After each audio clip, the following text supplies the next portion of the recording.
DYFI ভারতের গণতান্ত্রিক যুব ফেডারেশন, আমরাও একসময় সেই সংগঠনের কর্মী ছিলাম। তারা কোচবিহার থেকে কলকাতা পর্যন্ত টানা 50 দিন তারা রাস্তায় হেঁটেছে।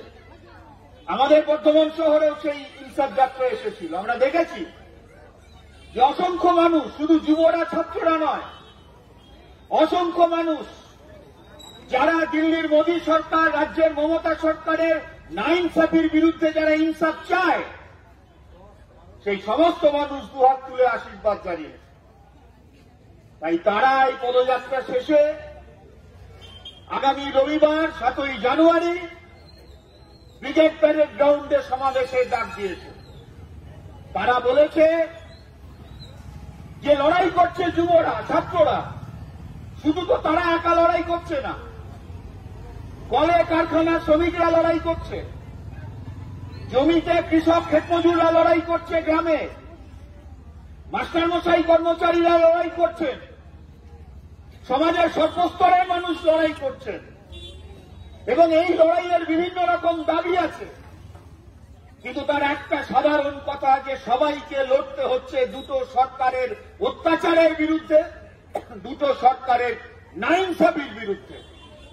তাই যুবরা ডাক দিয়েছে যৌবনের ডাকে জনতার সমাবেশ, যৌবনের ডাকে আগামী রবিবার জনতার ব্রিগেড হবে। আমরা সবাই সেই ব্রিগেডে যাব। যারা এই দিল্লির সরকার, রাজ্যের সরকারের যে নাইনসাফি, তার বিরুদ্ধে যারা কথা বলতে চান, বলতে পারছেন না, অন্তত কেউ কথা বলুক, এইটা যারা চান, আমরা সবাইকে বলছি যে যুবদের এই আহ্বানে আমরা সবাই সেখানে সামিল হব আগামী রবিবার। পশ্চিমবাংলার সমস্ত বঞ্চিত, নিপীড়িত, খেটে খাওয়া সমস্ত মানুষ, জাতি, ধর্ম, ভাষা, লিঙ্গ নির্বিশেষে সমস্ত মানুষ, গ্রামের কৃষক, ক্ষেতমজুর, শিল্পাঞ্চলের কলে কারখানার শ্রমিক, গোটা রাজ্য জুড়ে অসংখ্য অসংগঠিত শিল্পের শ্রমিক, দিনমজুর, বেকার যুবক, ছাত্র, মা বোনেরা, মাস্টারমশাই, কর্মচারী, বুদ্ধিজীবী, শিল্পী, সাহিত্যিক, সমাজের সব অংশের মানুষের ঠিকানা হবে আগামী রবিবার বেলা 12টায় কলকাতার ব্রিগেড প্যারেড গ্রাউন্ডে।